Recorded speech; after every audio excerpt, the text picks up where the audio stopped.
வணக்கம் நண்பர்களே, எல்லோருக்கும் மேல யூடியூப் சேனலுக்கு மீண்டும் ஒரு முறை உங்களை அன்போடு வரவேற்கிறேன். எல்லாம் நல்லா இருப்பீங்க நம்புறோம். ரொம்ப நாளைக்கு அப்புறம் ஒரு வீடியோ திருப்பி நம்ம கொண்டு வந்திருக்கோம். இந்த வீடியோல இன்டர்நேஷனல் லெவல்ல இருக்கக்கூடிய ரெஸ்டாரண்ட் ஜாப்ஸ் பத்தி நம்ம அதிகமா பார்க்க போறோம். ஃபர்ஸ்ட் டைம் இப்ப துபாயில் இருக்கக்கூடிய சைவ உணவகத்திற்கான ஆட்கள் தேவை. அதை பத்தின விவரங்களை இந்த வீடியோல முழுசா தெரிஞ்சுக்கலாம். வாங்க வீடியோக்குள்ள போலாம்.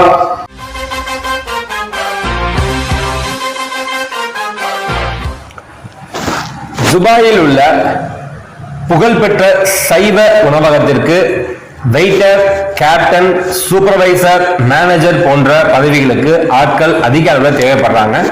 நம்மளோட ரெஸ்டாரண்ட் துபாய் சுற்றி கிட்டத்தட்ட 14 கிளைகள் வரைக்கும் செயல்பட்டு இருக்காங்க. துபாய், ஷார்ஜா, அபுதாபி, ராசல் கைமா போன்ற அனைத்து பகுதிகளிலுமே கிளைகளோடு செயல்பட்டு கொண்டிருக்கக்கூடிய ஒரு தென்னிந்தியாவின் புகழ்பெற்ற ஒரு சைவ உணவகத்திற்கு